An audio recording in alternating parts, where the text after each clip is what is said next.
back in the shop. No more. Done. Done for right now.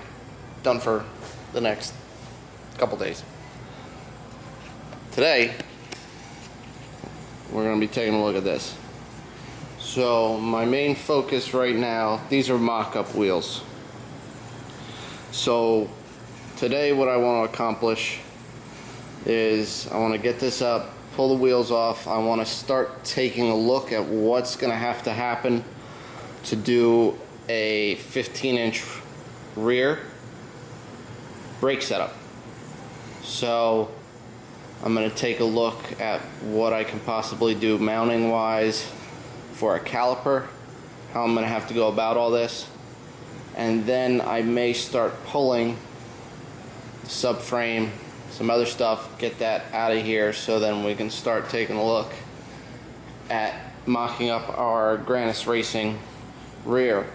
I'm also going to take a look at what front cover or what other mounting options look good for that.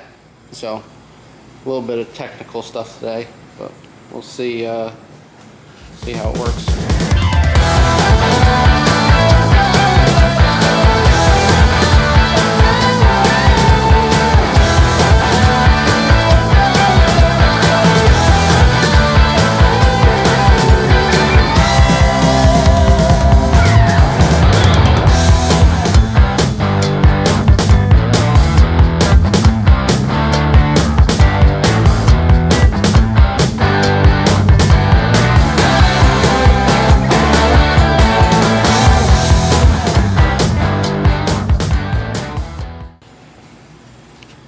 Alright, got one wheel off. Now you can see, got a stud conversion, but right here you can see this is let me focus. Come on, there we go. So right here, it's where it taps the inside of a 15-inch wheel. Now, that is a one-piece steel 15-inch wheel. We might have more issues on a different style wheel. I'm not 1,000% sure. Either way, that's no good. So, got different arms that'll fix all this. But then what we're also going to do is move this pickup point in a little bit. So then that way we get all the clearance we need here for this wheel. If that makes sense. I think it makes sense. Okay, so we got factory rotor here. Now, we'll show you guys this because we got studs. So, what I'm looking to try and figure out is we got this sitting here.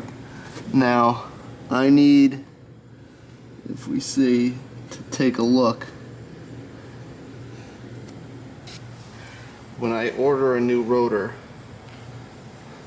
I need to figure out the back spacing that's going to get me closest to this OEM mounting point as possible, where I can build a bracket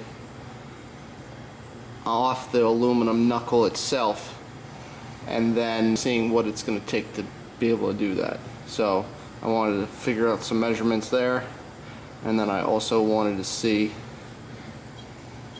our center bore of this rotor and exactly how much it was, so when I go to order a new one I can figure it out nice and easy.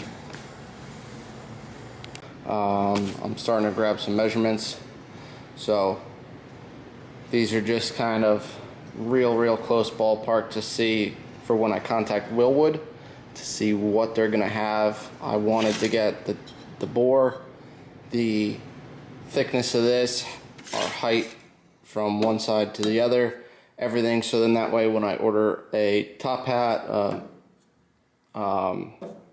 new rotor, a caliper, everything, we can space everything close enough to the knuckle where I can either easily machine or have a tab machined, an adapter from that bracket to that, or I can cut all that stuff off and then do a custom welded caliper mount.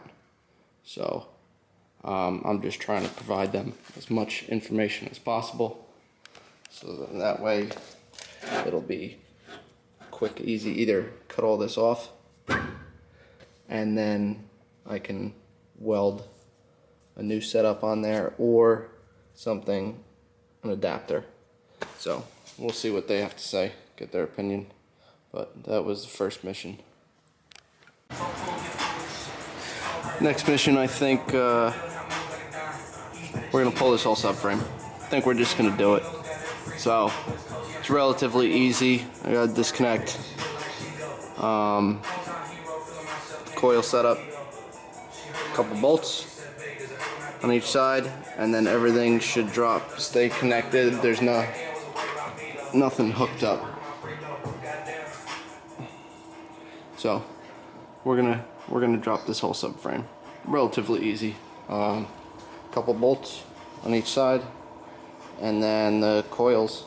But besides for that, there's nothing hooked up. No parking brake set up, no anything. So we should be able to just disconnect a few things and slide her right on out of there.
Alright, so got the rear strip down.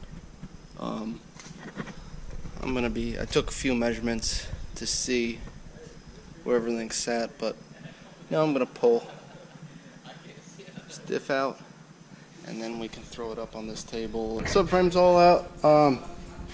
You can see BMW does a tubular rear subframe. I mean, it's really freaking nice for something that comes from the factory. Like, thing's dope. So, diff's over there. We just pulled everything. Shoes untied. I'm gonna fall. But we just pulled everything off straight like that. Send it out. But yeah, it's pretty freaking cool. Okay, so this is how this thing sits in here.